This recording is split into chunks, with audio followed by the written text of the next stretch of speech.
9 година. В ефірі новини. Сьогодні у парламенті відбудеться чергове голосування за пакет антикоррупційних законів. Напомню, это является обязательным условием МВФ для получения Украины кредита в размере 15 миллиардов.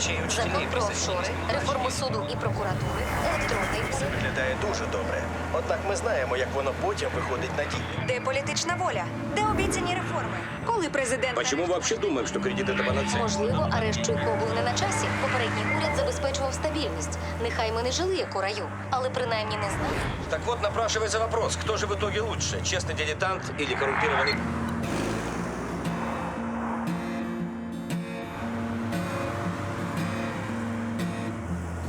Я люблю свою страну, люблю свою жену, люблю свою собаку. Я всего на свете член, почти что супермен, но редко лезу в драку. Знает весь двор мой приговор, слуга народа.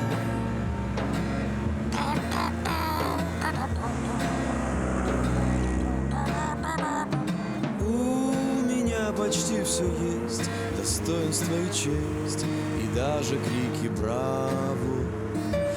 Персональный самолет мне выделен. Как президент собирается убедить Раду? Что нового он может сказать? Давайте честно, все ждут только одного – заявление об отставке. Набью тату, слуга народа.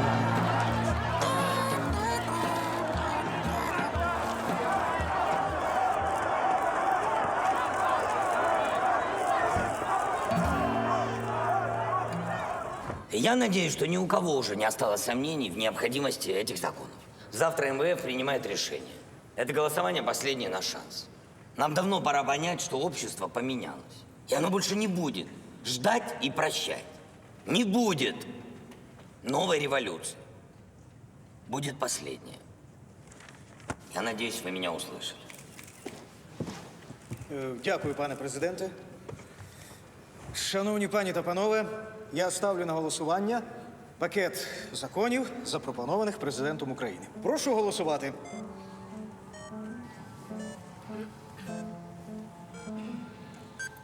За один. Рішення не прийнято. Я прошу прощения, я тоже против. Я случайно зелененькую нажал. Надо було менше вчора на білі. Вы нажимаете. Ну, годі, да? шановні, припиніть! Нам треба переходити до наступного питання. Никуда мы не переходим. Перепрошую. Я говорю, никуда мы не переходим. Что происходит? Вы все откуда прилетели? С Альдебарана? Что вас веселит? Безработица 40% или задолженность по зарплате? Нет, вы расскажите мне, поржем всей страной. Вот не надо этого популизма, а? Чуть что виноваты депутаты. Вы законы нормальные приносите, доработанные. Вы хотя бы раз читали эти законы? Читали. И у нас опять есть поправки. Тогда будем вносить поправки. Будем тут сидеть до посинения, пока Слушай, я вы не примете закон. Є регламент, є порядок денний, їх треба дотримуватися. Полным-полно проблем. Понятно, можно... Так, переименование Ульяновки, Чапаевки, Щерсовки. А вы против декоммунизации? При чем здесь? Но это что, главная наша проблема? Да людям жрать нечего! Что в Днепропетровске, что в Днепре. Ночью по улице с ребенком страшно пройтись. И не важно, по какой улице вы идете, что по Кирова, что по Коновальца. И суд у нас продажный. Что в Октябрьском районе, что в Шевченковском. А кто в этом виноват? Вы! И вы! Да, я и моя фракция! Мы работаем!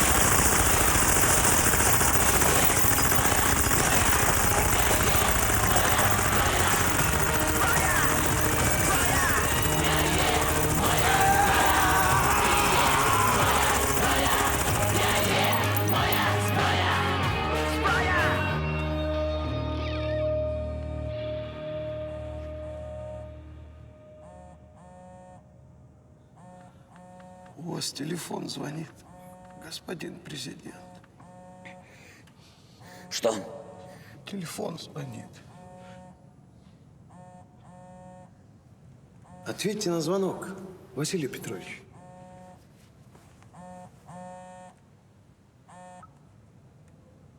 Да. Здравствуйте, Василий Петрович. Может, хватит метать бисер перед свиньями? Давайте встретимся. Ты решила из морда меня взять? Зачем ты меня с ним соединяешь? Я хочу помочь. Чем помочь? Куда я должен ехать? Зачем? Кому? Здрасте. Встречный вопрос. Ты сделал меня советником из-за деловых качеств или потому, что у нас отношения? Перестань. Тогда, как хороший советник, я обязана говорить правду. А правда в том, что решения по законам принимают именно эти люди. Ты понимаешь, на что ты меня толкаешь? Если я с ними встречусь, это значит, что я признаю их статус. Признаю, что Рада – фикция. И что судьба страны решается по понятиям. И чем скорее ты это признаешь, тем лучше. Потому что нельзя лечить пневмонию, думая, что у тебя насморк.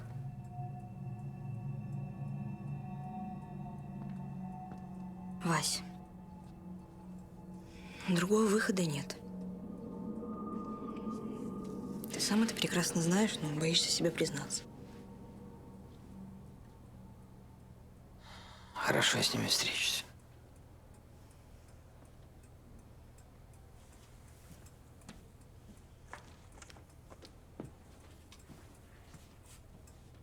Прости меня, я сорвался. Забыли. Аромат потрясающий. Да? Я не чувствую. Значит, это твой запах. Видишь, как угадал.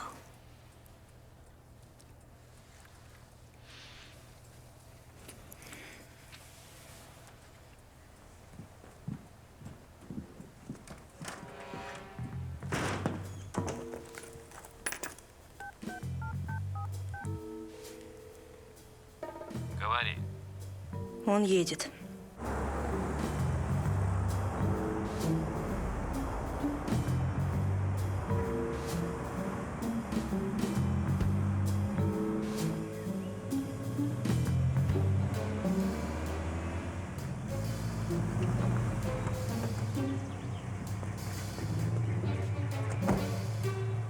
Василий Петрович, спасибо, что приехали.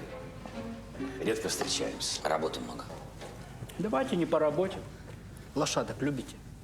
Я такого жеребца привел. И сюда своего мерина приплел.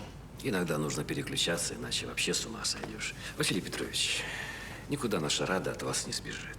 Ваша Рада. Понимаете? А если понимаете, давайте договариваться. Давайте договариваться. Так давайте, ёп.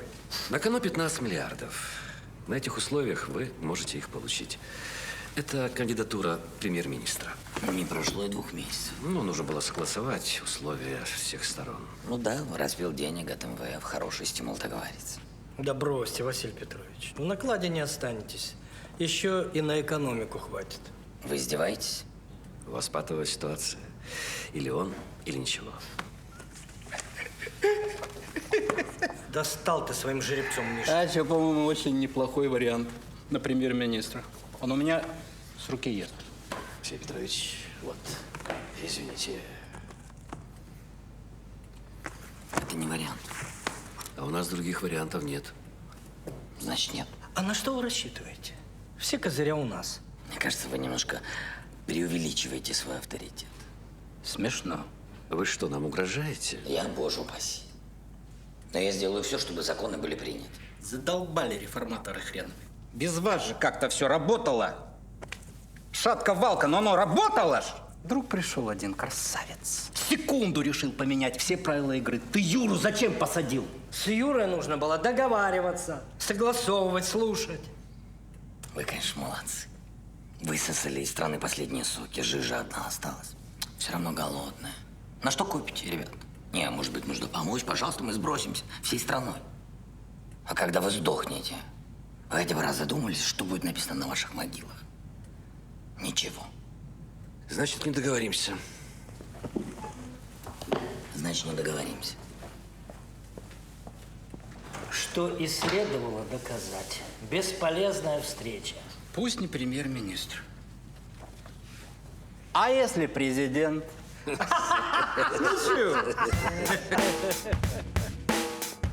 Поехали. Кто-то слился, кто-то спился, кто-то вовсе не родился. Если ты не хочешь стать живым трупом, приходи на концерт любимой группы. Вместе попоем и помечтаем о стране, что никогда не станет раем. На каждом шагу ноги, берегись, они хватают за ноги, берегись, их много, а ты один. Да ну тебя, Толик. В конце пути. На каждом шагу бандерлоги, берегись, они хватают за ноги, берегись, их много, а ты один, но где-то там есть свет в конце пути.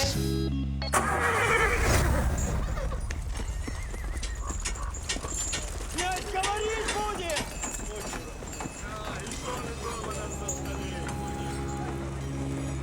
Братья, да не посрамим же земли нашей. Костьми ляжем, ибо мертвые сраму не имут. Вы можете уйти, сбежать по хатам, к своим табунам, женам. Будете пахать, сеять, радоваться милости кагана, что не тронул вашу хату. Оставит ли совесть того, кто продал своего товарища, как тварь безмолвную? Иду на вы! Хоть перуница, хоть сварог, хоть саму пыль. Я с кем угодно на сговор пойду, чтобы хазар попить.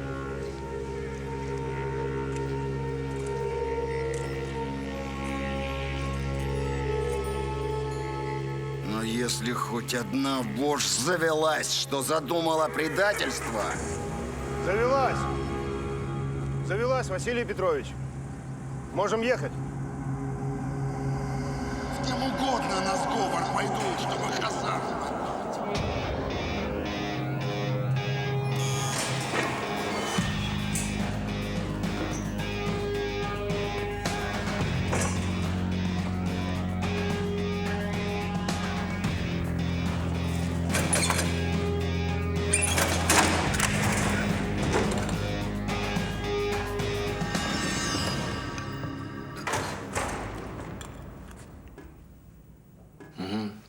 Василий Петрович, здрасте.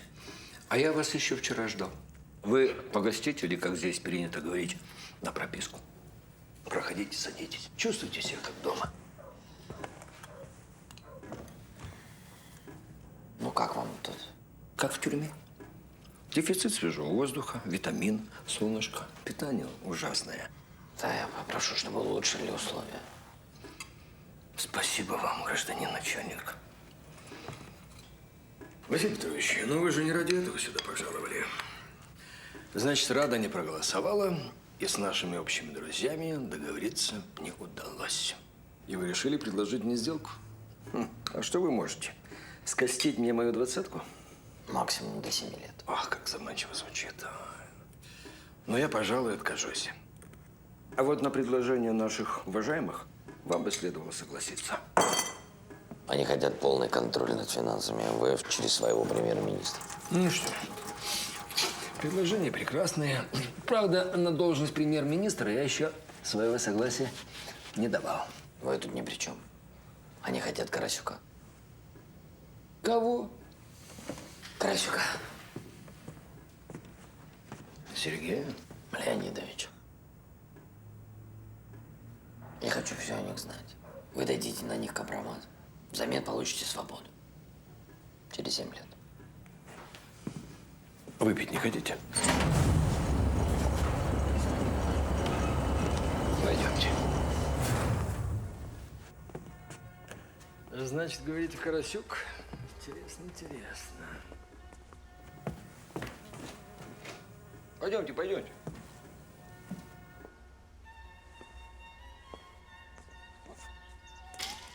Василий Петрович!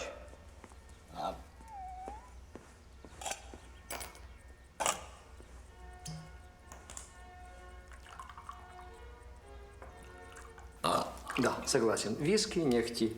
12-летний шмурдяк. Угощайтесь. Как говорится, чем богаты, тем и рады. Шоколад, фрукты. А я, с вашего позволения. Алло, Боря, а что это за хохма с Карасюком? Ах, это не хохма. Значит, все так решили? Окончательное решение? Понятно.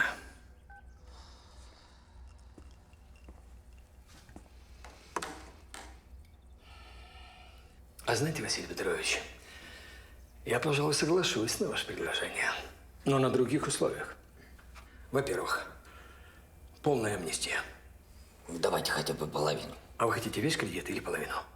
Во-вторых, снятие ареста со всех моих счетов. Это будет очень сложно. А вы думаете, мне будет легко?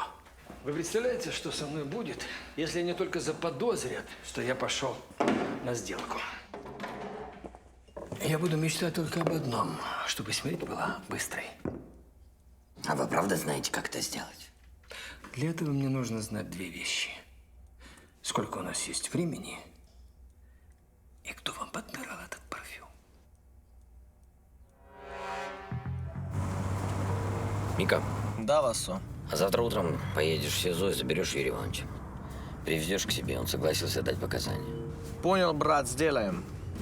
Ты был Юрий Иванович? Он сдаст олигархов в обмен на амнистию. И что, ты действительно его выпустишь? Выпущу одного, посажу всех.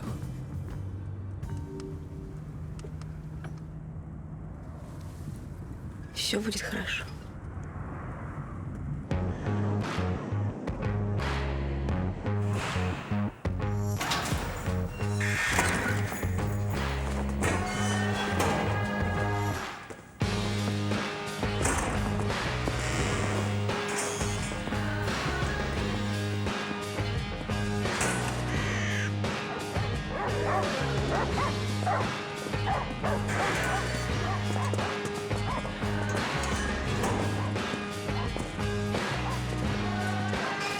Будь здоров.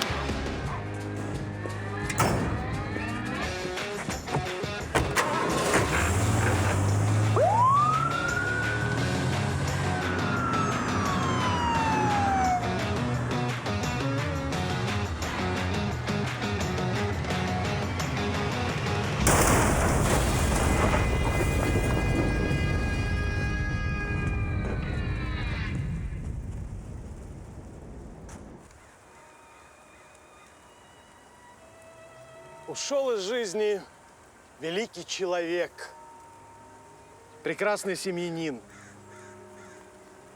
грамотный управленец, опытный политик. И совершенно очевидно, что именно из-за своей политической деятельности, из-за своих принципиальных взглядов он и пострадал. Юра никогда не боялся. Ничего не слышно.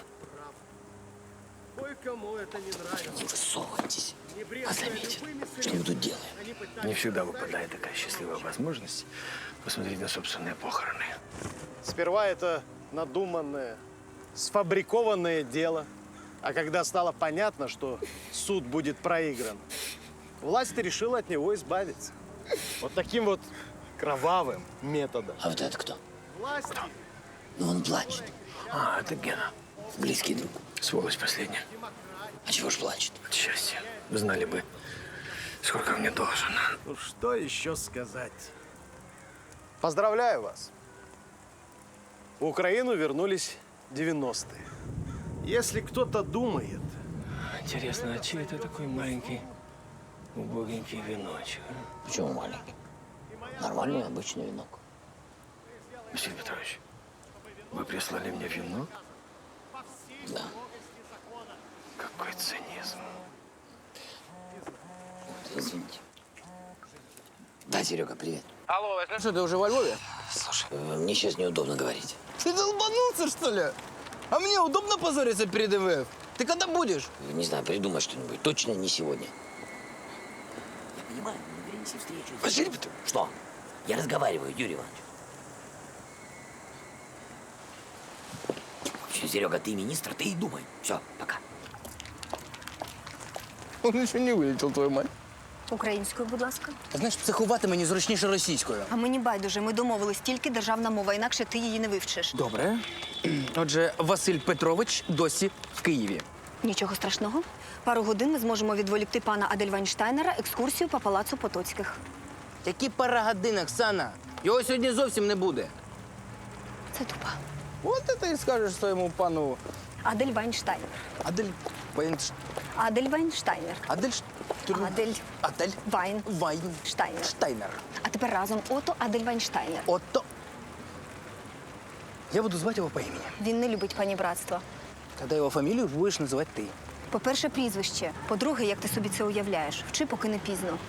Пізно, Оксана. Чуєш мене? Пізно.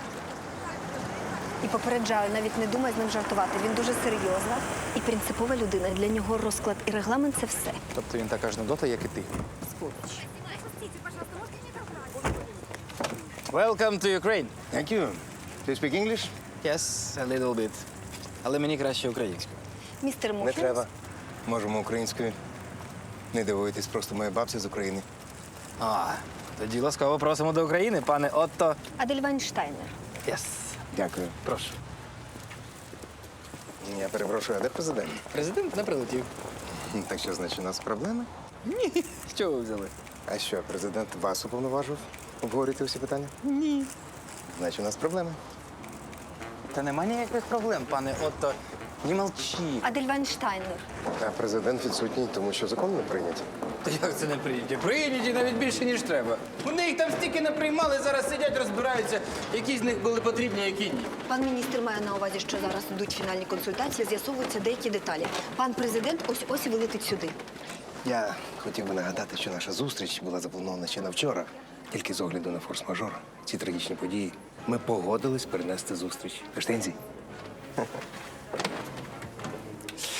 Ми щиро дякуємо і цінуємо все, що ви для нас робите. Правда, пане Отто? Адельвайнштайнер. Так.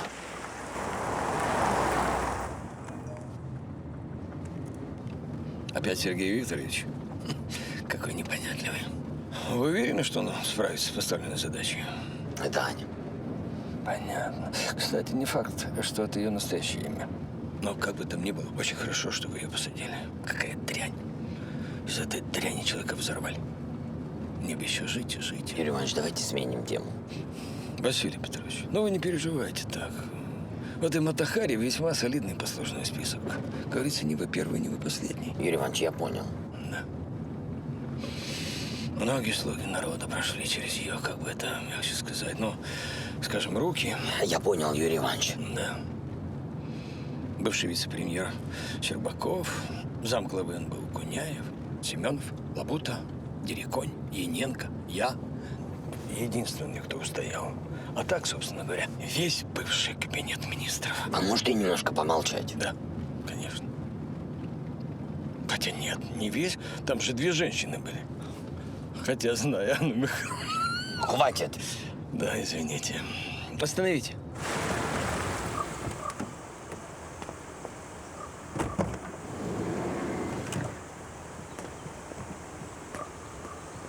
Толік, фу. Останься, Толік. Тож сьогодні, згідно з програмою, було заплановано підписання документів і ділова вечеря, яких, я гадаю, не буде. Ну що ви? Ми зробимо все можливе, щоб максимально слідувати нашому плану. Просто його трошки підкоригуємо і все. Почнемо з вечері. Як вам? А президент буде на вечері? Ну як так? На підписанні не був, а на вечері буде. Як нас кажуть, хто не працює, той не їсть. Жартую. Звісно, буде. Гарного дня. Einen schönen Tag. Жаль Юру. Полезный был человечек. Ничего не поделаешь, это жизнь. Когда курица начинает кукарекать, ее режут. Да, беда. Кстати, мы что-то тебе должны? Да пустяки. Закрыли тему. Ну и хорошо. Тогда на созвоне. Насмешил, Миша. Василий Петрович, знаете, кто это? Нет. Вот и я не знаю. Ну, здравствуй, Поля. Как жизнь, Петюня? Фома. Знакомьтесь, Василий Петрович, мои друзья.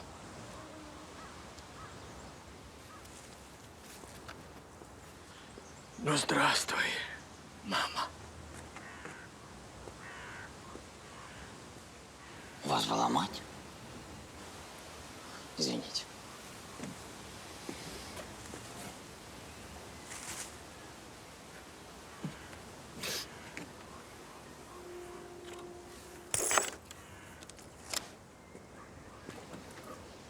Это что?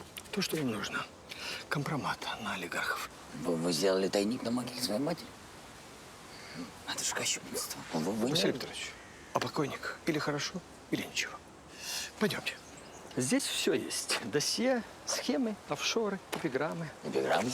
Балуюсь. На вас, кстати, тоже есть. Прочитать? Нет, спасибо. Он воплотил народную мечту. Рецепт правления простым казался, но через месяц на посту Василий Петрович... Вы можете не продолжать. Финал банальненький. Давайте. Василий Петрович, вынужден вас предупредить, что если вы вот этим вот неправильно воспользуетесь, то рискуете стать моим соседом. Что вы предлагаете? Расскажу-ка я вам одну историю. Жили-были три товарища. Петюня, Пуля и Фома. Страх наводили на весь град столичный. От казино Печерских до рынка Троещинского. Но нашелся добрый молодец, который встал на их пути. А молодец это вы. Какая разница, давно это было. Рассердились они на него люто. Да так, что пригласили палача с гор Кавказских, дабы, как водилось в те времена, молодца-то мочкануть. Да, Фома? Узнал добрый молодец о плане их коварном, а вскоре и товарищи его тоже все узнали. Петюня узнал случайно, что Фома спит с его женой. Фома случайно узнал, что Пуля слил его точку ментам, а Пуля узнал, что Петюня хочет его из бизнеса выдавить. И забыли они про добромолодца. И постреляли друг дружку. К чему весь этот эпос? А к тому, Василий Петрович, что с олигархами нужно поступать точно так же. Столкнуть их лбами, развалить коалицию и договориться с каждым по отдельности. У нас есть максимум 5 дней. Какие у вас планы на сегодня? С утра собирался улететь во Львов. А поедете в Харьков.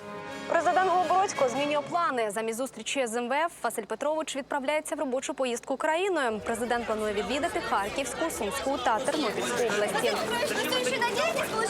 Да, я надеюсь. Есть версии, кто стоит за убийством Чурикова. Это тайна следствия. Убийство премьера, провал парламентом законов, срыв договоренности с МВФ. Вам мало проблем с столицей? Без комментариев. Где Юрий Иванович? Он уже в купе. Подожди, если его узнают. Иванович, Вася, мы полностью переделали ему внешность, его мама родная не узнает. Самое главное вот, пульт управления Юрия Ивановича. У него на ноге браслет. В случае побега его ударит током. И все-таки, что вас заставило так резко изменить планы? Какие у меня есть? 56-е. Толик, смотри. Эта кнопка его тряхнет. Желтая поджарит, а это medium well. Ой, извините.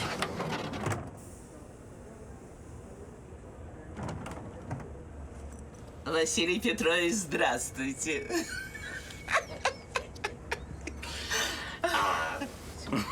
Здравствуйте. Я бы прошел мимо и не узнал. А я вас сразу узнал. Естественно. Обалдеть. Морщинки, поры, волоски, все очень натуралистично. Вот это платье. Не вы его выдрали. Вообще-то я хотела переодеться. Вы выйдете? Зачем? В конце концов, а вы же мужчина? Да. А я женщина.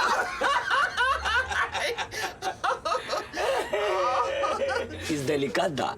Да, вблизи, конечно, не доработали. Да, вторичные половые признаки все-таки видны. Надо немножко тщательнее вот здесь выбривать. Тогда это не будет привлекать внимание. Вот эти штуки. Что это? Полиуретан? Твердоватый. Надо помягче для вашего возраста. По местами поменять. Вот здесь сделать потверже, тут помягче. И все будет. А если по роже? Я не посмотрю, что вы президент. Ой, извините. Толя, где Юрий Иванович? Ай! Это нормально, живого человека бить током. Что вы смотрите, Василий Петрович? Толик, Мика же сказал, у нас 5-6. Почему на наших местах какая-то женщина? Купе 5-6.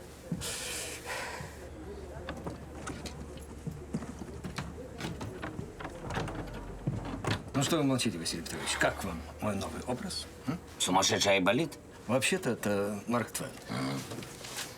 Что это, вы итальянский учите? Задумываюсь о загробной жизни. Италия – неплохое место воскреснуть. Ну да, Сицилия вам подойдет. А я вообще подумываю о Капри. Харьков, Юрий Иванович, Харьков. Ну что, обделался? Едет к тебе главный хоббит Украины. Да нет, я просто волнуюсь. Михаил Семенович, а вы как думаете, президент не в курсе, что мы с вами работаем? Во-первых, не мы с тобой, а ты на меня. А во-вторых, не дрейфь. Никто о наших делах ничего не знает. Губернатор Харькова – человек Ройзмана. Он прокручивает все бюджетные деньги через его банк. Так вот, наша главная задача – перевербовать губернатора. Уломать его, сменить банк Ройзмана на банк Маматова. И лучшее место для этого – чертово колесо в парке Горького. А почему именно чертово колесо? Идеальное место без прослушки и лишних ушей. Чертово колесо. Чертово колесо. А если он вас узнает? Не узнает. С ним будете говорить вы? Я? Да. Да вы что? Нет, это не может быть. И он мне не поверит. Если вы не покажете свое истинное лицо. А какое у меня истинное лицо? Хапуги, любитель откатов, коррупционер. Я коррупционер? То ли это мы работаем, у нас тут диспут. Я хапуга? Я прошу вас, Василий Петрович, ну перестаньте. Ну, вы думаете, кто-то верит в этот ваш имидж? Даже те, кто за вас голосовал. И те надеются и ждут, в каких масштабах вы начнете хапать. Верните людям веру. Дайте им спокойно жить. Ну, хватит. Извините.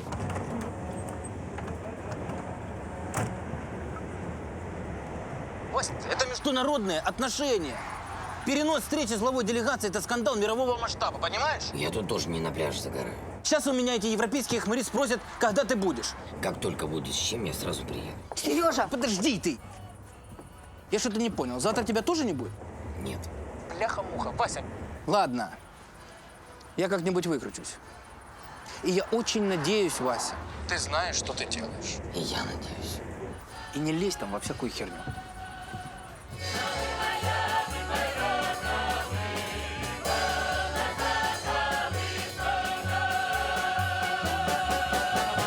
Гарна пісня, так? А чого сидимо, чого не п'ємо? Ділова вечеря цього не передбачає. Спілкування, бесіда. Яка ж бесіда без горілки, пане Отто? Це порушення українських традицій. Вибачте, але моя бабця з цими традиціями мене не встигла ознайомити. Нічого страшного. Ми зараз це виправимо. Гуд? Я гуд.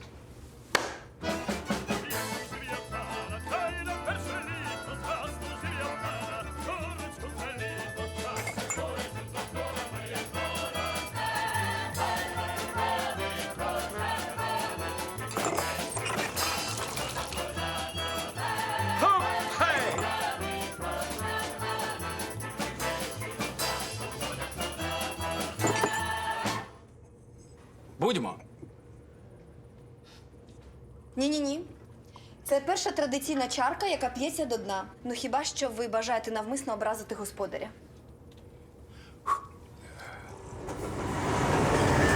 Ну, у меня не получится, понимаете? Сыграете. Кого, хапугу? Я не знаю, как играть хапугу. Все очень просто, я вас научу. Главное что? Главное молчать и смотреть. Во-во-во-во-во-во-во.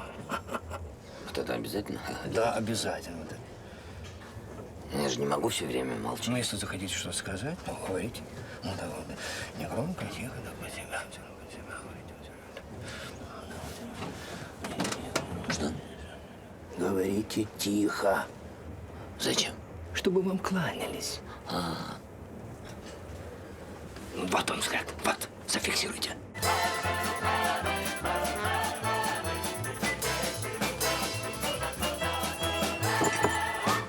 Друга чарка традиційно п'ється за злагоду в домі, теж до дна. Будьмо. Закусуйте. Картопелька, сало, шпундра. Хотілося б побачити президента. Скажіть, коли він буде?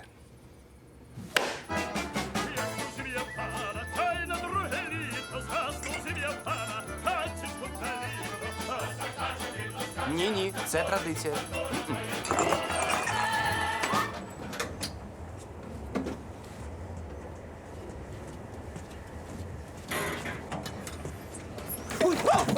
Галусь, ну подожди!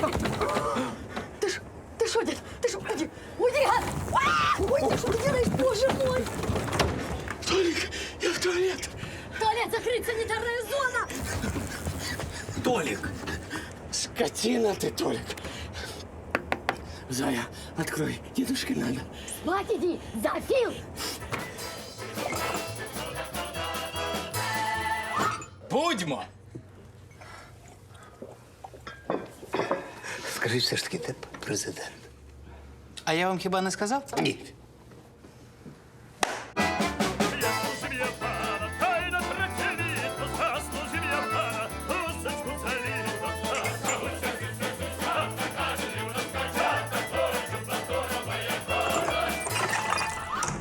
Сергій Вікторович. Сережа, ти що, з глузду з'їхав? Вставай. Не-не-не, мы даем министру еще немножко поспать. Тихо собираемся, уходим. Чучело горохове, вставай, у нас через півгодини зустріч. Какая у нас с тобой зустріч, Оксана? З головою МВФ, Сергій Вікторович. Никакой зустрічи не будет в 11. Он к 4 часам минимум раздуплится. Ложись.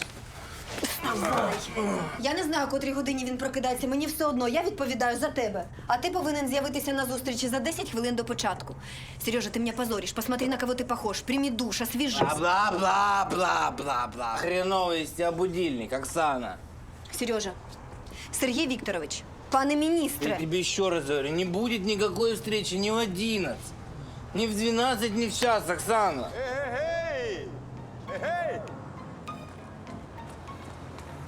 Добрий ранок. Добрий ранок. Об 11 у Мельфу. Так, я пам'ятаю, так. Он что, бессмертный?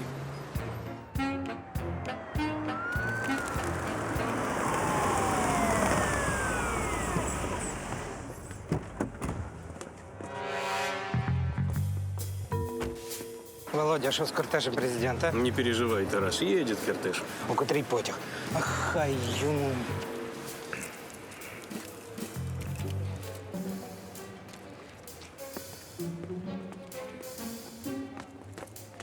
Паша, яка готовність? Тарас Андреевич, обижаете, готовы на 100%.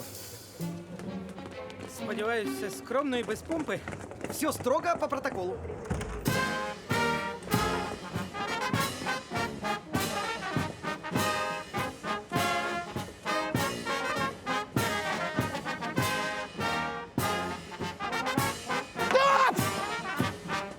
Паша, це що таке? Арка, дети, оркестр, бюджетники. Ти смерті моєї хочеш? Нахрена все це? Первый приезд президента. Ти забувся, хто у нас президент, ідіот. Ти б ще барабанщиць покликав. А что, не надо было?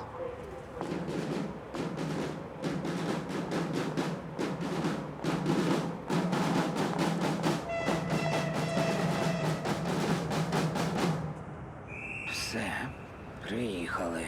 Да все по протоколу. Мы всегда всех президентов так встречали. Кого ти зустрічав? Прибери людей. Закопай, заховай в тупи! Какой вагон у президента? 5-й. Ты что, ступишь? Правдюк, слышишь меня? Ковалев на связи. Прочини поезд на 1 вагон вперед. Я разберусь. Тарас Андреевич, пойдемте? Я здесь. Сюда, сюда. Тарас Андреевич! Ідіот, не ходи за мною! Тарас Андреевич, успокойтесь. Куди ми йдемо? Встречать президента. По-моему, Павлик, это абсурд. Паша, якщо хоч один журналюга напише про все це, про щось ляпне, я тебе... В это солнечное утро на улицах Харькова безлюдно. Не работают больницы, опустели школы, остановились фабрики и заводы. Это не стихийное бедствие, это приезд президента в Харьков. С какой помпой встречают президента в стране, в которой месяцами не платят зарплаты? Яночка, ну зачем же так нагло лгать людям? Вон там встречают президента. Ласкаво просимо до Харкова, Василь Петрович. Дякую. Вибачте. Прошу. Вибачайте, що так скромно, без офіціозу, але ж ви не розважатися до нас приїхали. Часу обмаль, а показати є багато чого. Это кого так встречают? Навіть не уявляю. А надо уявлять. Вот так нужно встречать президента. Нифига себе встреча за 9 место. А прикинь, мы бы 1 место заняли. Как бы нас встречали. Это что? Эскорт, так сказать. А почему не маршрутка? Где вы накопали этот нафталин? Обласний автопарк. Їм під 100 років, але бігають. Економимо. Щось не так?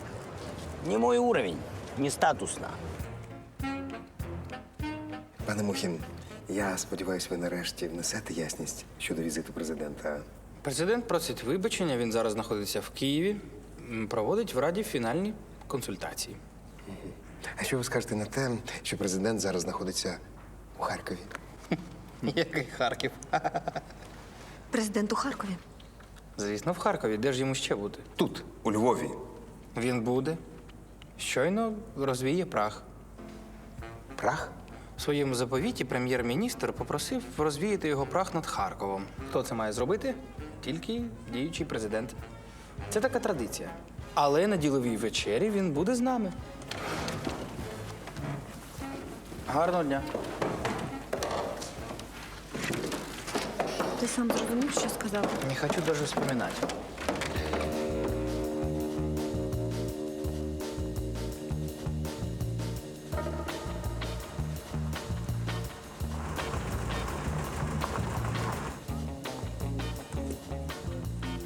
Наша главная задача – уломать губернатора, сменить банк Ройзмана на банк Маматова.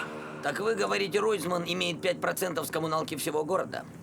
Я кажу. Я нічого такого не кажу. Нет? Тарас Андреевич, давайте напрямую.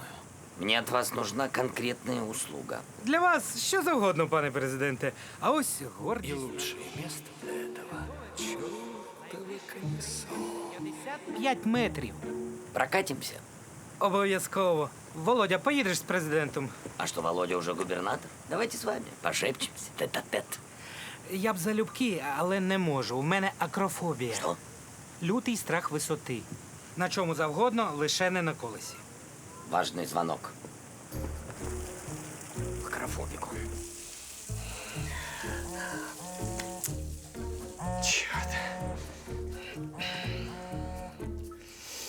Да. Юрий Иванович, ничего не получится. У него акрофобия. Что?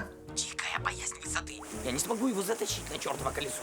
А при чем здесь чертово колесо? Как вы же сами говорили, чертово колесо, чертово колесо. Поговори с ним на чертовом колесе. Ну, мало ли что я мог сказать. Просто мне понравился этот образ. Так что, чертово колесо не обязательно? Так где угодно. Поговорите просто подальше от посторонних ушей. Работайте. Да. Работайте. Да, понял. Слушайте, а может быть к черту это чертово колесо? У меня есть идея. Чудово. Так вот, я бы хотел, чтобы бюджетные деньги шли через банк Отрада. Але ж це банк Маматова, брудний банк. А банк Ройзмана чистый. Він пройшов всі перевірки і виграв тендер. Тарас Андреевич, да бог с ним, с Ройзманом и Маматовым. Давайте поговорим о вас. Я боюся. И правильно. Итак, все заправки в области отжала ваша жена. Я в разводе! А вся брусчатка в городе с завода вашего двоюродного брата. Ты брехня, виновитый! О, это хорошо, что у вас сестры нет. А теперь что записано конкретно на вас? Сахарный завод, химкомбинат и даже эти горки. А это 15 лет с полной конфискацией. Ну что, еще кружок или вернемся к Маматову? К Маматову! К Маматову. Ну что, значит, договорились? Проводим через банк Маматова под те же 5%. Так є 5, для вас 10. 10% от бюджета? 15, окей. Поездят еще годик на стареньких трамваях, не обломятся. 20. Сложно. Сделаем. Понизим статус чернобыльцев. С очистными подождут. В конце концов, Харьков без прорыва канализации, как Венеция без каналов. Что, 30? Василий Петрович, ну надо и совесть иметь. Зачем же все сразу? Не на год же пришли. Да можно и 50, но люди на улице выйдут.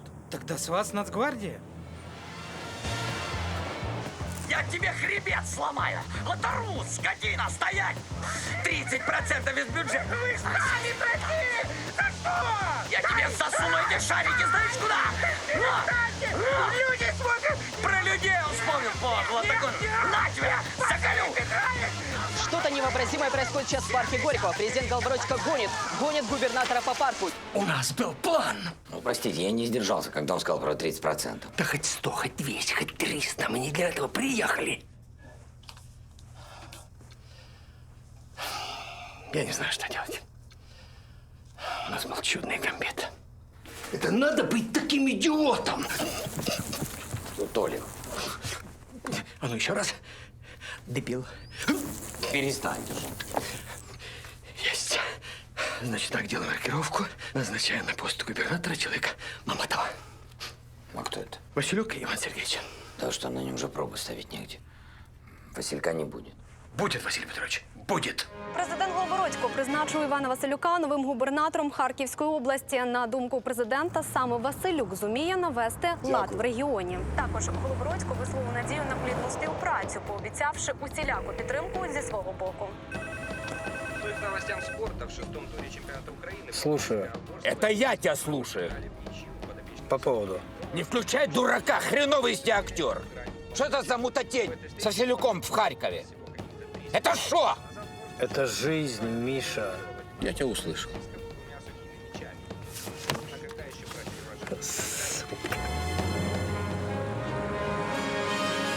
Доброго вечора. Починаємо з головної новини. Лідер парламентської фракції «Добробут» заявив наступне. Мы еще раз взвесили все за и против и решили, что наша фракция примет законы президента и, возможно, выйдет из коалиции.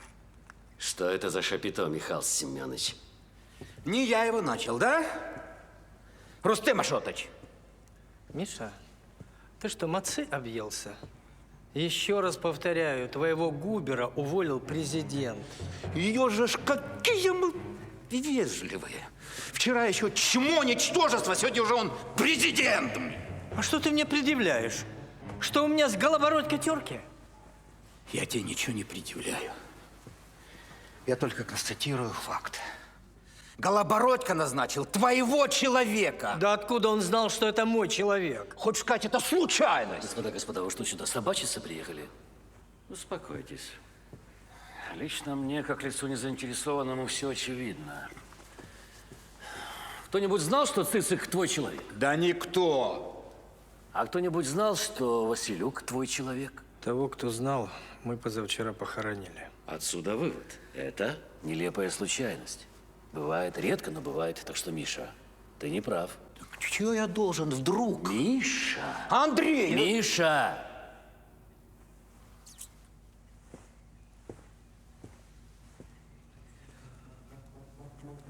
Извини, Ашотыч был неправ, погорячился. Ну и, надеюсь, заявление твоей фракции – это так ты побряцал мандатами? Да ясен красен. Никто голосовать не будет. Ну що ж, будемо вважати, що конфлікт ісчерпан. Василь Петрович, я хочу ще раз подякувати за довіру. Повірте, я гідно продовжу справу свого попередника. Даже не сомневаюсь. Я вибачаюся, може вам кортеж виділити? Ну так, машинок 5-8. Хоча, скільки тут їхати? Губернатору Сумщини моє вітання.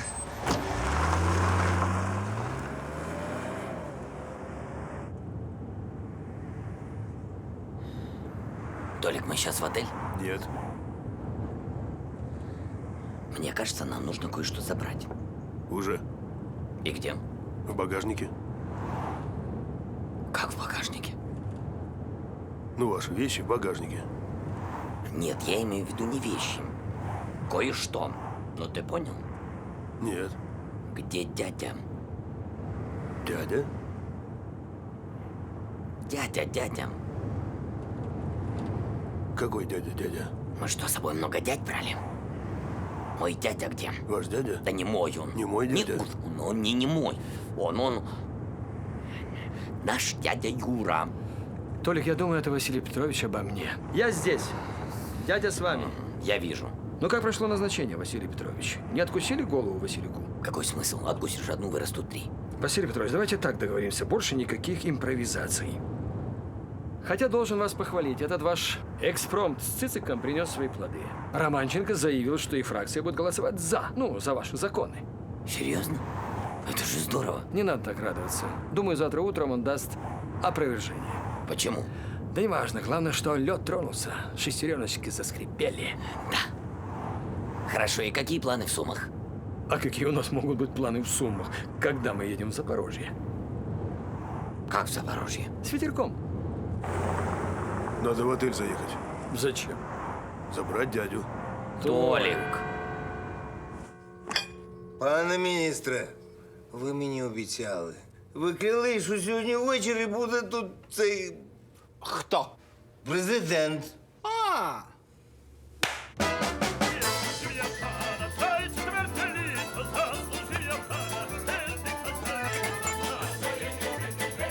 Це традиція українська.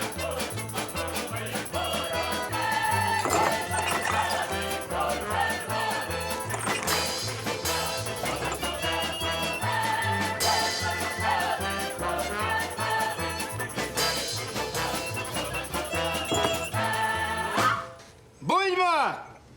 Традиційна четверта чарка. А ну, Отza, спроси меня, где президент? Да где президент?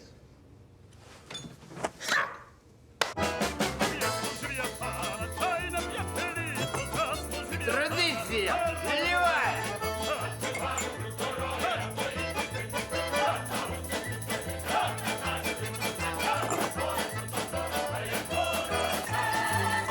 Давай, Петрович, не филонь, еще пару кругов с ускорением. Ти що, місто без мера хочеш залишити? А мне что мэр, что министр спорта, пофиг, я бы сгонял до 7-го пота. Давай, не тормози. О, що там? Петрович, президент Запорожья. Що? Президент Запорожья. Як в Запоріжжі? Він же в Суми мав поїхати. Приехал в Запорожье. Йоба-боба. Зараз буду. Тримай.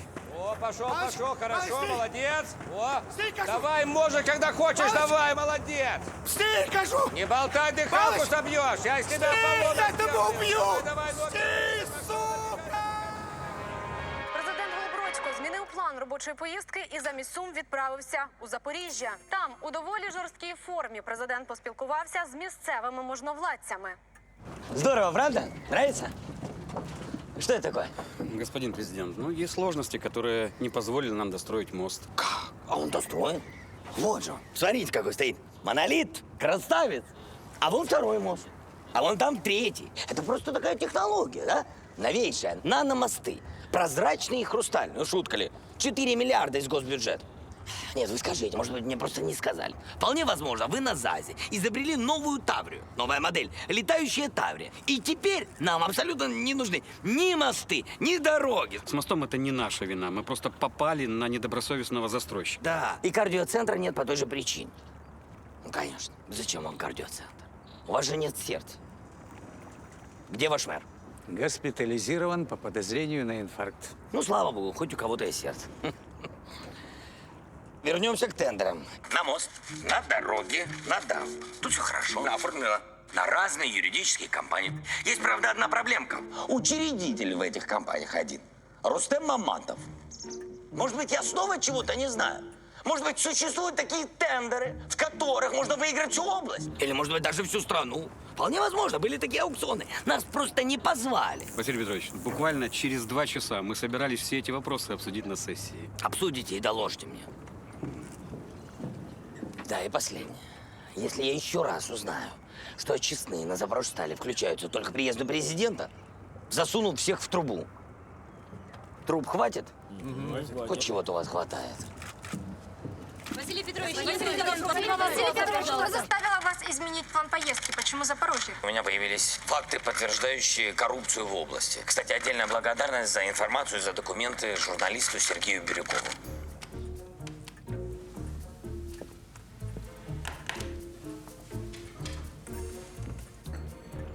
Что это было, Миша? Я сам в шоке. А что ты из себя дурака корчишь? У тебя плохо получается. Ой, по-моему, кто-то тут на что-то намекает. Я не намекаю. Я прямо говорю, ты гнида, Миша. Мы вчера с тобой мировую пили, а ты за моей спиной такую подлянку устраиваешь? За базаром следи. Я не при делах. Подожди. Ты хочешь сказать, что твоя карманная журналюшка Бирюков посмел вякнуть без твоей команды? А что, баран, по-твоему, что ли, такие команды ему отдавать? И как ты это объяснишь? Откуда я знаю? У него спроси. Я спрошу. А ты спроси. Я спрошу. А ты спроси. Я спроси, спроси! Господа, его уже везут. Что происходит? Благодарность. В Харькове я бы вас этой дверью прибил. А здесь браво, четко. Без вопросов. Все-таки можете, если захотите. Василий Петрович, приятная неожиданность. Мне говорили, что будет особенный гость, но что это будете именно вы. А что ж, нам сюда? Пройдемте. Да-да, я провожу. Пані та панове! Цей святковий антураж! Господин президент, прошу. Ексклюзивний Бентлі, який... Куда мы идем? Не переживайте, у меня все под контролем. Пожалуйста, сюда. Ваш столик. Наш столик? Да. Все, как вы любите. Растягай, красная икра, стерлядь. Стерлядь? Она. Зустрічайте, Вірка! Сердючка!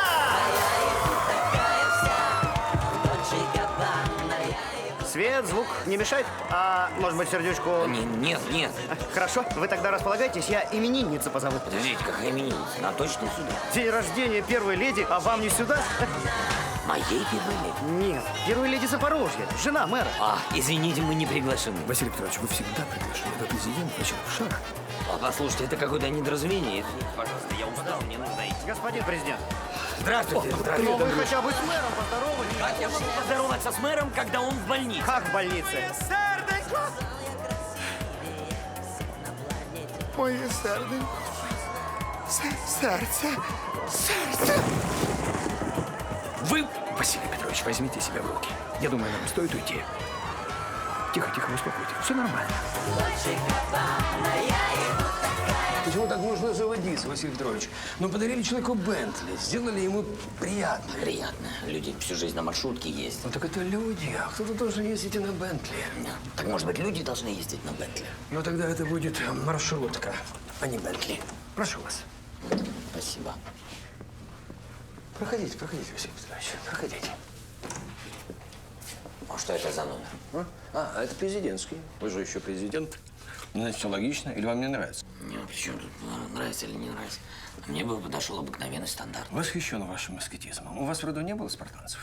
Хватит ерничать, Юрий Иванович. В конце концов, мы голыми в этот мир приходим, голыми уходим. Василий Петрович, между приходом и уходом вы упустили один маленький пустячок жизни. Нет, если вы хотите прожить нудистом всю жизнь, пожалуйста, ну кто же против? Но лично я предпочитаю брать от жизни все. Да, я видел 11 томов вашего уголовного дела. Там, где вы взяли от жизни все. 12. Прям как подвигов.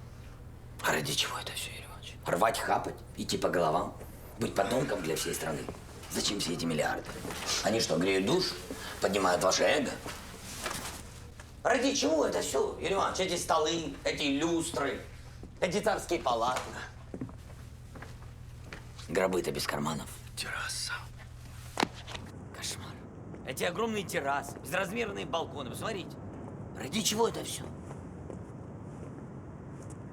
Какой потрясающий вид. Так, может быть, ради этого? Да.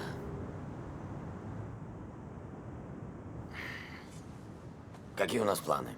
Какие планы? Занимаем места в первом ряду, ждем новостей и наслаждаемся триумфом. Вы слышите этот грохот? Какой грохот? Это рушится коалиция. Бах-бах-бах-бах-бах-бах. Предлагаю пари. Кто первым выйдет из коалиции? Жанна со своими демократами или Романченко с радикалами? Лично я за Жанну. А вы? А я думаю, Юрий Иванович, надо все-таки позвонить и лично поблагодарить Бирюкова. А его-то за что? Как за что? В обход Ройзмана передал важную информацию. А нет. Он тут ни при чем. Это вообще-то моя информация. В смысле ваша? А документы? Вы же мне говорили. Ну, говорил, не говорил. Какая разница? Главная цель достигнута, все остальное шелуха. Вы понимаете, что вы подставили человека? Да был бы он человека, такого грех не подставить. Нет, вы только представьте, что с ним могут сделать. Покалечат, максимум убьют. Василий Петрович, вообще-то это очень некорректно. Лезть в личную жизнь человека. Согласны? Нет. Ну тогда позвоните ему и извинитесь. Василий Петрович, ну не надо паниковать. С Сережей все будет хорошо. Хорошо. Хорошо. Гнида! Что ты его пихаешь? Что ты пихаешь? А нахрена ты мне его суешь? Ты же хотел его допросить, так бей допрашивай. А я что, мусор допрашиваю? Рустем, что ты будешь? Да подожди ты! Это что, первая его подстава, да? А когда он меня за Киевгаз мочил, за облэнерго, за Азовметалл, это он заказал тебе? Что ты его спрашиваешь? Давай еще про фуру с паленкой польской вспомни. Миш, давай выпьем. Давай! Ну тогда или нет? Андрей! Не хочу я! Объясни мне, пожалуйста, русским языком. Вот какая мне выгода сейчас тебя мочить? Так это же Харьков ответ ко мне. Да какой Харьков? Сереж, ты со мной выпей, а иди сюда, иди. Что ты тут? Твоих рук.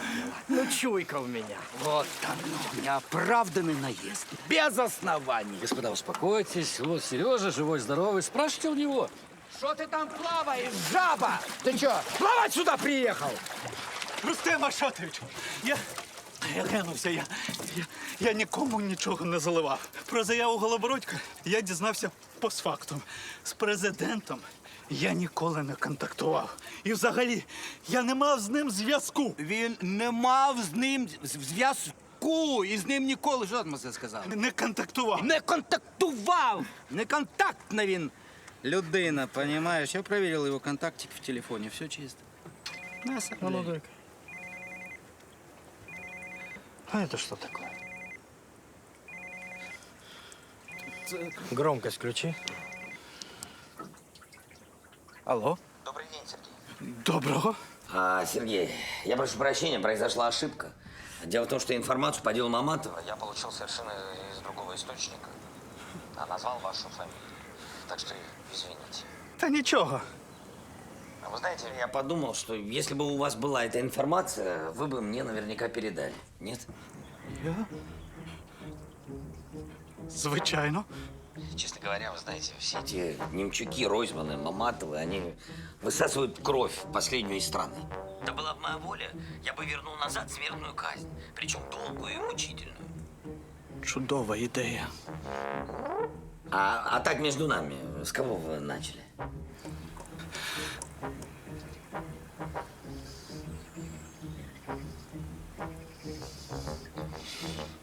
С Маматова. С Маматова? Хорошая идея. Спасибо вам большое. Еще раз извините, Сергей. Какой Сергей? Бирюков. Вы сказали, только что позвонили Бирюкову и извинились?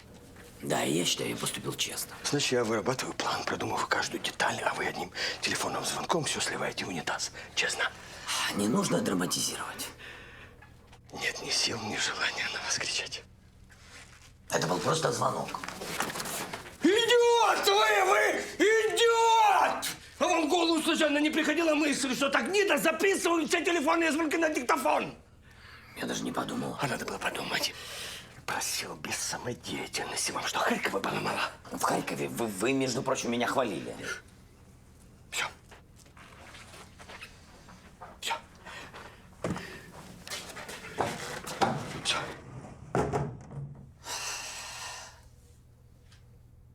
Ну, с другой стороны, Толик, мы подставили человека. Я должен был извиниться. Хотя, может быть, он и прав. Я в бар. И пусть кто-то попробует меня остановить. Счастливо, Сережа? Перезвони, когда плывешь. Так что, Рустем, зря на человека грешил. Нет, странно все как-то совпало. Ничего странного, закон равновесия. В Харькове нашел, в Запорожье потерял. Кто б мог подумать, что это наш учитель воду мутит? Мал клоп да вонюч, сука. Ну что, сейчас мы этой вонючке устроим ответочку. Хорошая идея. Хорошо-то как. Прям не хочется уезжать. Да куда ж тебе уезжать, ты ж дома? Куда-куда? В Одессу на свадьбу к дочери. Ну как там ответочка? Уже в пути. Сейчас Вася узнает, что такое запорожское гостеприимство.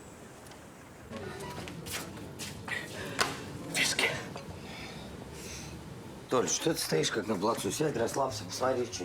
Пожалуйста. Спасибо.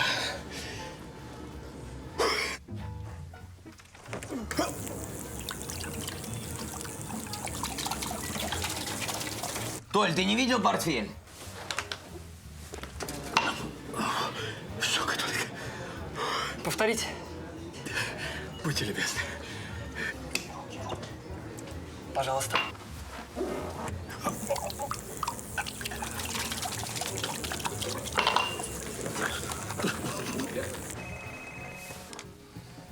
Слышь ты, Том, если ты еще раз...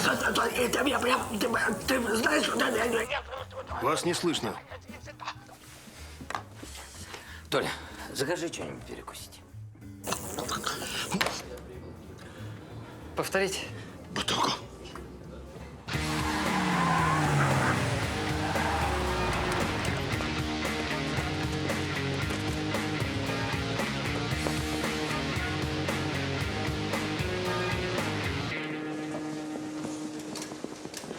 Здравствуйте, девушка. А в каком номере у нас президент остановился? А вы, простите, кто? Мы журналисты. Хотим у Василия Петровича интервью взять. Комната 604. Благодарочку от всего, так сказать, союза журналистов. Мухин, я все понимаю, но я тут тоже не прохлаждаюсь. Ну, у тебя печень болит, а у меня мозг взрывается.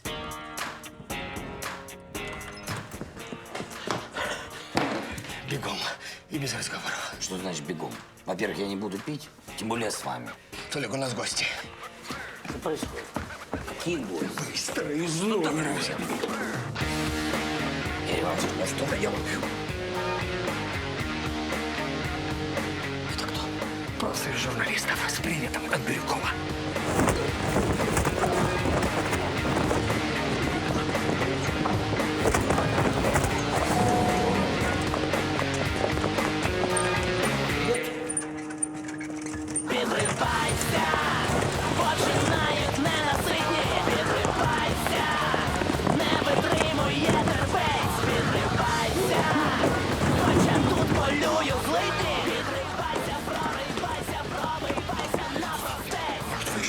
Позвоните.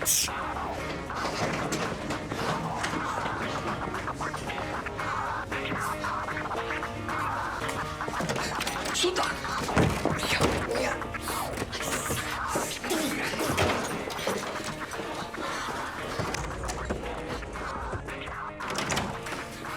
Что теперь делать? Даже не думайте. Все понравится. Урод! Я вас умоляю. 2 песни. Буквально 10 минут и порядок. Ну серьезно. Войдите в мое положение. Буквально 2 песни. Ну что сложно? Ну, Вера, ну я вас умоляю. Андрей. Простите, Андрей, Ну, простите. елки-палки, ну дай спокойно раздеться. Я бы сказала, что самолет. Ну, что ты достаешь? У вас самолетом нет... Сейчас. Игорь, выведи он нахуй. Я прошу, подождите. Давай, вы не так меня поняли. Работайте правильно себя. Вы отработали И ни одного выхода. И что теперь? Искать третий. Рома, мы видели твою фотографию.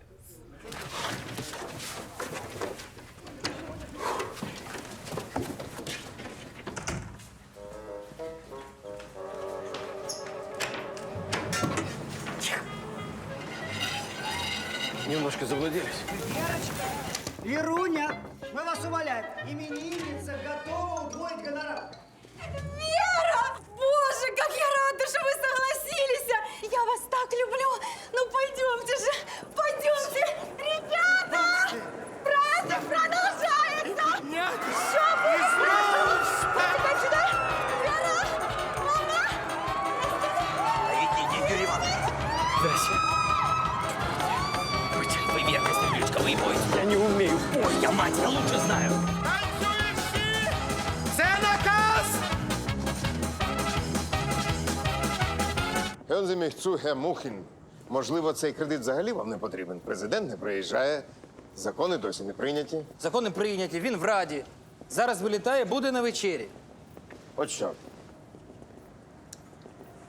Я би хотів це почути від президента особисто. Тобто ви хочете, щоб я зараз зателефонував президентові? Так. Просто зараз? Так. Без питань. Если нам скажут, ваш поезд ушел, мы ответим просто, что подождем другой. И чтоб на перроне скучать не пришлось, мы накроем стол и выпьем за любовь, и будет хорошо. Все будет хорошо. Серега, я сейчас не могу говорить, я занят. Со мной не надо разговаривать. С вами будет говорить господин Отто... Адельвайнштайнер. Я? Guten Abend, Adelstein. I'm sorry, I don't speak German. Ми можемо говорити українською. Добре, до побачення. Мені здається, президент зараз не в Раді, а на якійсь гулянці. На якій гулянці? А ви хіба не чули там пісню? Яка ж це пісня? Це гімн, який виконується після кожного прийнятого закону. Уходим.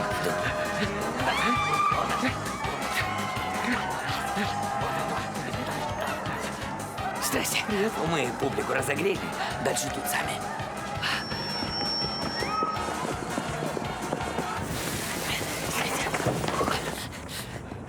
Не такой я себе представлял загробную жизнь. Да! А где Толик? Такая у него работа. Все будет хорошо. Ой. Давайте уже. Гони!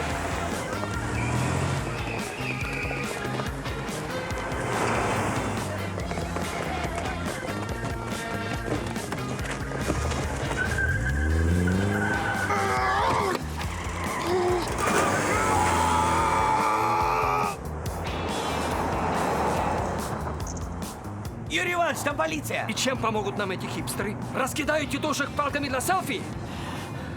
Я доктор наук, лауреат Шевченковской премии. Я лично знаком с Меркель, с Далай-ламой, с Клинтоном, в конце концов. И чем я занимаюсь? Мотыляюсь в жопе земли на дурацкой тарантайке с мохнатым рулем, в бабских колготках и с каким-то педагогом. Кто мог предположить, что я одним звонком вызову всех этих гоблинов? Ну, ошибся человек один раз. Один? Что два?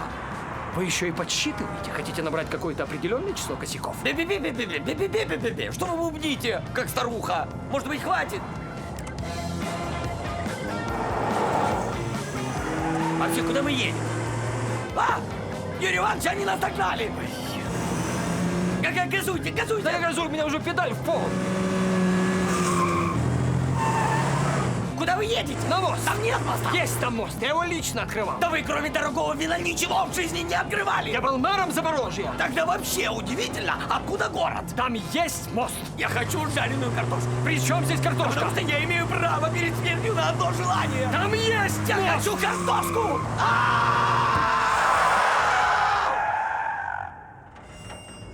А если бы не воровали, мы бы сейчас спаслись. Хотите об этом поговорить?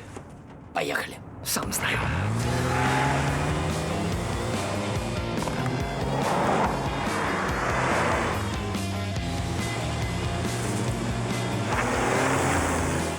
Удобно вам, Василий Петрович? Да, спасибо, нормально. Нас уже догоняют.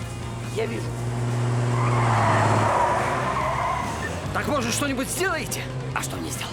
Был бы пистолет, я бы от них отстреливался. А так что прикажете? Тортиками в них бросать?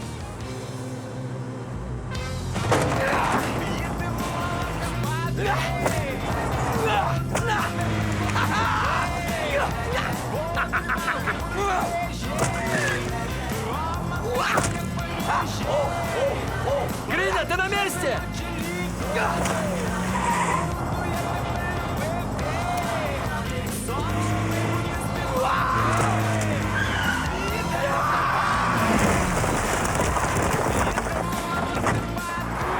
Ну, совсем сдурели с этой декоммунизацией.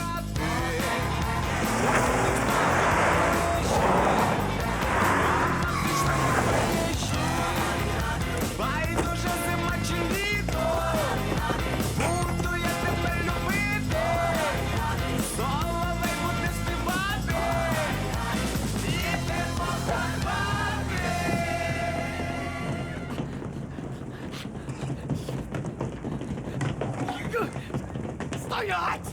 Я гарант Конституции! Я клялся любить людей, но могу любить на 7 человек меньше! Ура! Назад! То-то же. Василий Петрович, ну хватит уже выпендриваться.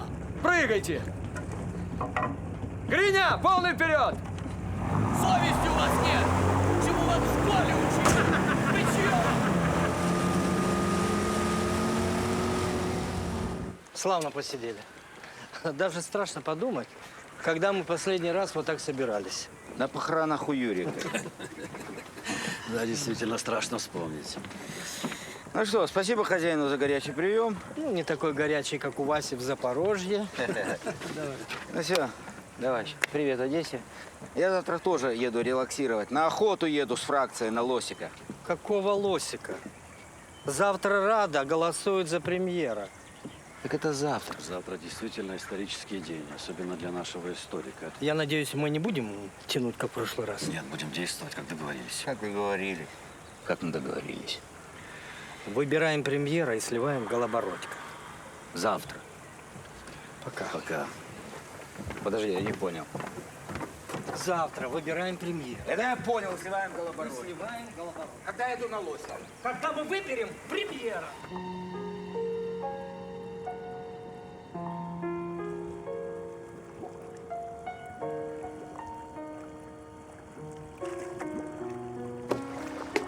Василиса Петровна, колготки не кусаются? Может, переоденетесь? Или срослись уже женским образом? Спускайтесь. Вот, нашел. Аккуратнее. Ваш размерчик. Как-то неудобно чужие вещи. Почему чужие? А чья это яхта? Знакомого. Это кто? Кусто? Да, моего знакомого Кусто. А почему везде ваши фотографии? Потому что Кусто меня любил и уважал. Да, переодевайтесь. Ох, какая погодка. Окунуться не хотите, Василий Петрович? Я утопиться хочу. Ну, как знаете. А я бы с удовольствием нырнул. Ох ты, бабочка, трусы. Президент, которому не дали кредит. Предлагаю выпить за вас и не чокаясь. Не ерничайте. Почему? Лучше бы придумали, что делать. А что делать, Василий Петрович? Вас каховку сам на капли. Да. Ох, какой у нас капитан. Золотые руки. Угощайтесь. Утренний улов. Креветка в реке откуда? У нас богатая страна. Смотрите, какая кепочка. Мастер оригами. А ну, стоп. Вы спрашивали, что вам делать? Вам срочно нужно в столицу. Поздравлять нового премьера. Рада завтра голосует за Карасюка. Как? Думаю, единогласно. Вот негодяи. Воспользовались моим отсутствием и пропихнули своего карася. Василий Петрович, ну при чем здесь вы? Просто завтра истекает 2 месяца. Какие 2 месяца? Я вам поражаюсь, как маленький, честное слово. Нет, все-таки я пойду нырну. Да какие 2 месяца? Вы читали Конституцию? Похоже, что не читали. Если в течение 2 месяцев Рада не может выбрать премьера, то ее можно что? Что? Стоп!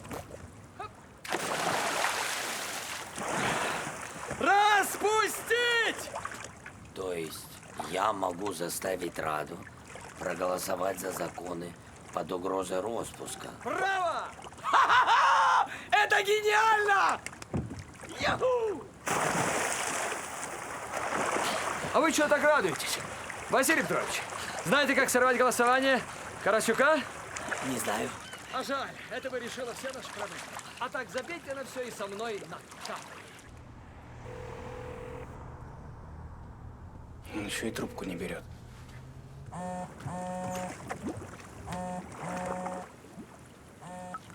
Алло. Алло, Вась, ты где? Я на капле. Я на яхте. Ты хорошо устроился. Короче, значит так, мне пофиг, где ты, хоть на Луне. Если тебя к 10 вечера не будет на деловом ужине, я тебе обещаю, я разорву дипотношения с Германией, Угандой и Южной Кореей и вернусь на сцену. Ты меня понял? Серега, успокойся. Я прилечу, обещаю, и лично извинюсь перед господином Андервандер. Что тут сложного? Адель Вайндштайнер. И перед ним тоже. Спасибо тебе большое. Слава богу, хоть один день без бухла и хороводов. Юрий Иванович, я не знаю, куда вы рванули, но мне нужно во Львов. В котором часу собирается Рада? Завтра в 3. Звоните Мухину, нам нужен еще один день. Так а вы куда? Не знаю, куда вы, а я в Одессу.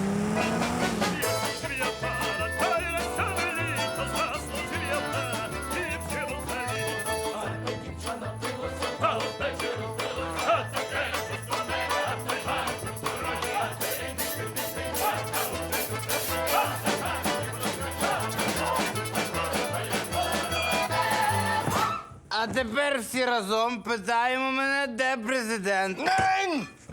Nicht klatschen! Ruhe! Sitz!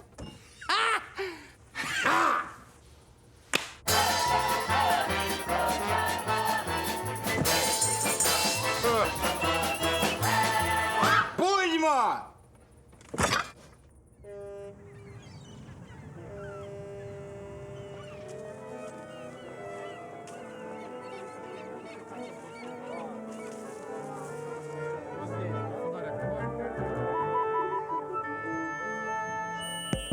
Раз, раз. Раз, раз. Боря в Гамбурге. Пусть наберет. Рустам Ашотович, у вас гость. Интересно. Я тут похозяйничал без тебя немножко. Ничего? Да мне что, хорошему человеку вискаря жалко. Разговор есть.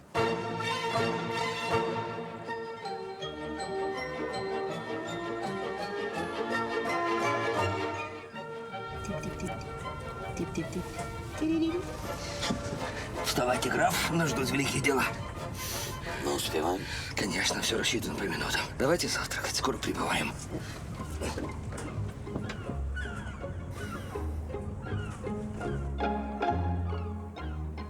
Понимаешь, Ашотыч, какая штука? Чуйка у меня какая-то нездоровая. Какая чуйка? Нездоровая. Сначала моего губера снимают, твоего ставят. Подожди. И потом вся эта канитель запросит. Ну, вывод какой? Не знаю. Но чувствую. Чую подвох какой-то. Нечисто здесь.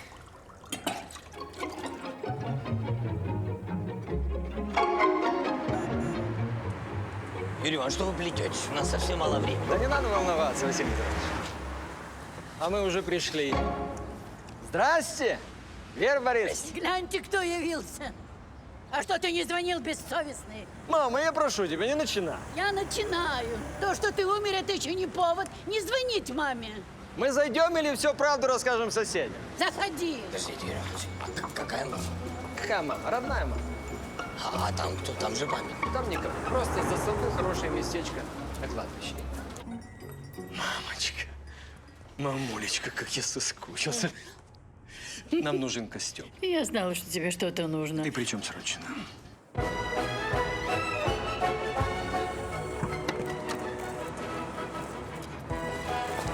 Сергей Леонидович, как спалось будущему премьеру? Ну, когда сочи ставит сон здоровый. Каким будет первый указ на пост? Подождите, не будем делить шкуру неубитого медведя. После голосования, по новой, после голосования. Сергей Леонидович, у вас есть какая-то конкретная программа реформ? Что вы будете делать с курсом доллара?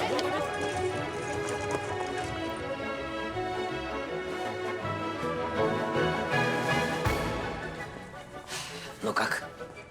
Красавец. И последний штрих. Юрий Иванович. Успеем. 2:30. Все под контролем. Господи, помоги. Не тревожим, справимся сами. Сергей Леонидович, почему я не вижу среди гостей премьер-министра? Андрей Николаевич, постучите по дереву, только в зал захожу. Тебе ли волноваться? Это я единственную дочь замуж выдаю. Так что давай, там заканчивай свои дела и прилетай. Ты бредишь, Миша. По-твоему, наша училка сама такую кашу заварила? Ты еще скажи, что я ему помог. Может, это откуда я знаю? Лучше перебздеть, чем недобздеть. Да у тебя паранойя, Миша, паранойя. Может быть и паранойя. Все может быть. Время сложное. Стрессы, знаешь ли. Стресс. Да все нормально. Сейчас Рада прем'єра виберет, і жизнь наладиться. Засідання Верховної Ради оголошую відкритим.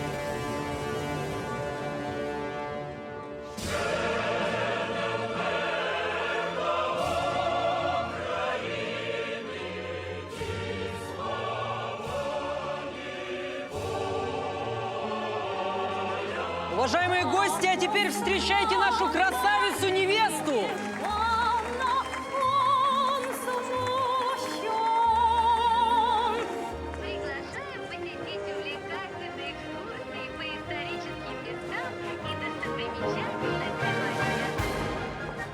А ты не хочешь махнуться? Я тебе Минсоцполитики, а ты мне промышленность. Я, может, и параноик, Ашотович, но не идиот. Горько! Теперь вы вместе, вы едины, сплелись навеки половины. Впереди вас ждет долгая и счастливая жизнь. Дамы и господа, к нам приехал особый гость. Встречайте, президент Украины Василий Петрович Голобородько. Спасибо. Да, а как я мог не приехать? Такой праздник, с праздником, родные, мама. Поздравляю, поздравляю. Боже мой, крестница, какая красавица выросла. Солнышко. А мы знайомі? Не узнает дядьку. Выросла. Жених какой крепкий. С праздником, друг. Ну, как тебе сюрприз? С праздником. Большое счастье. А чего мы стоим молчим? Горько! Горько!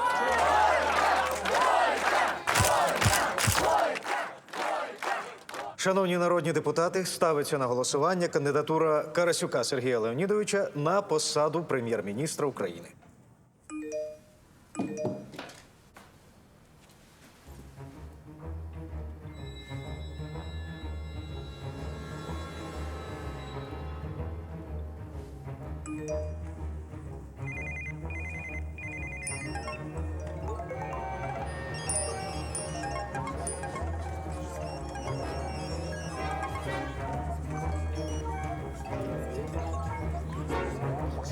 Прошу голосувати. Несподівано для всіх парламент провалив голосування за кандидатуру Сергія Карасюка на посаду прем'єр-міністра. Чергова перемога президента Голобородька. Сьогодні Верховна Рада більшістю голосів прийняла пакет антикорупційних законів, необхідних для отримання Україною кредиту від МВФ.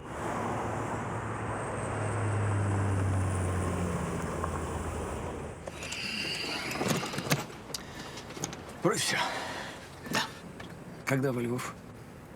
Через полчаса. Надеюсь, эконом-класс. Естественно. Нам же кредит пока не дали.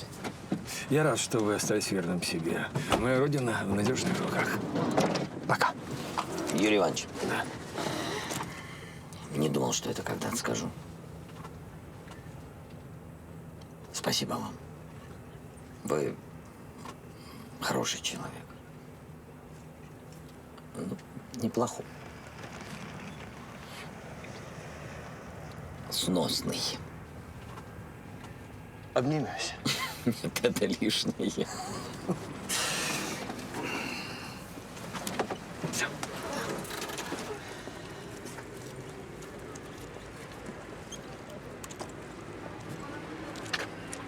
Василий Петрович, я никогда себя не прощу, если не признаюсь. Вася, я твой отец.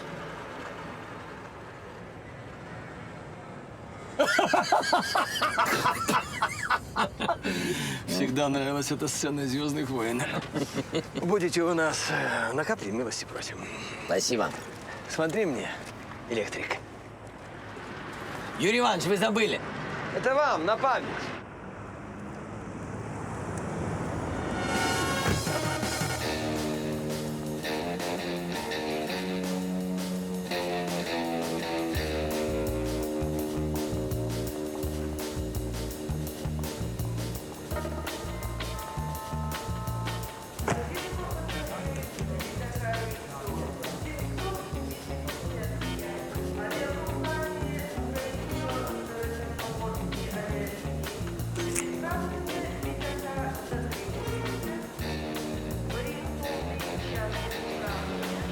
Паспорт? Спасибо за заботу. Правда, у меня уже один есть, но, как говорится, паспортов никогда не бывает много. Джузеппе. Копай могила. Мне всегда нравился ваш тонкий армянский юмор. Провожать меня не надо. Дальше я сам.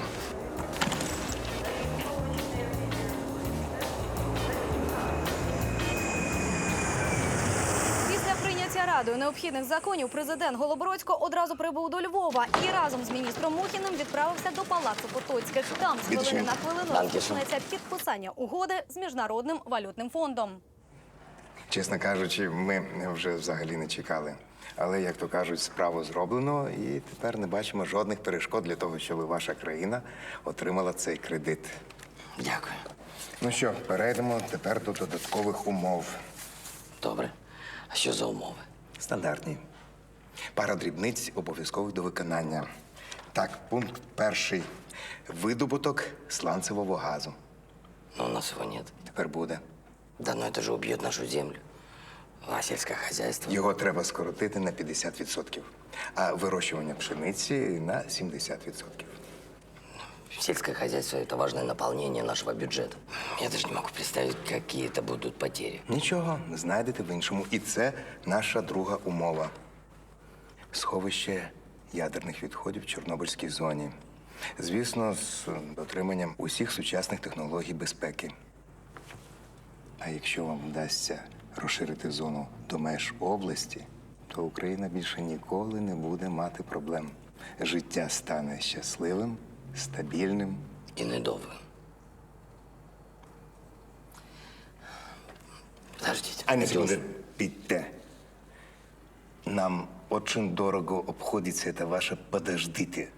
Мы и так потратили много времени на вашу страну, больше, чем она стоит. Василій Петрович, подумайте самі. Це великі гроші, величезні можливості. Своя партія, більшість в Верховній Раді, громадський фонд для власного користування. 2-3% від 15 мільярдів, я думаю, це непогано, а? Ну, якщо вам треба подумати, чи щось неясно, то... Ні. Мені все понятно.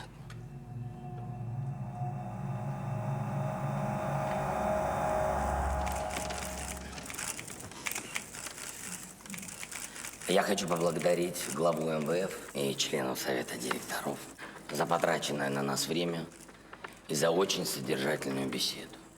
С чувством глубокой благодарности хочу сказать. Ідіть ви в жопу. І ця умова обов'язкова для виконання.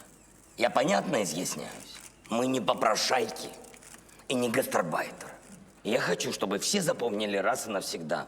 Мы не окраина, не пограничье между орками и эльфами. Мы нормальная, сильная, красивая и богатая страна. И то, что сейчас мы лежим на лопатках, не повод ставить нас раком. Но я вам благодарен, правда, от всего сердца, что вы открыли мне глаза, и я смог увидеть, что мы действительно стоим на краю пропасти. Но у нас еще есть шанс стать великой страной. Мы нация открытых, умных и талантливых людей. И когда мы это поймем, что нужно уважать себя, поймем, что стыдно воровать и хапать, что нужно закатать рукава и тупо пахать, не кричать «ганьба и зрада» по поводу и без. Одними языками Украину не построишь. Когда мы перестанем меряться патриотизмом, делить украинцев на своих и чужих, а наоборот, объединиться. Вот тогда слава Украине будет звучать не только у нас, но и во всем мире. А пока идите в жопу.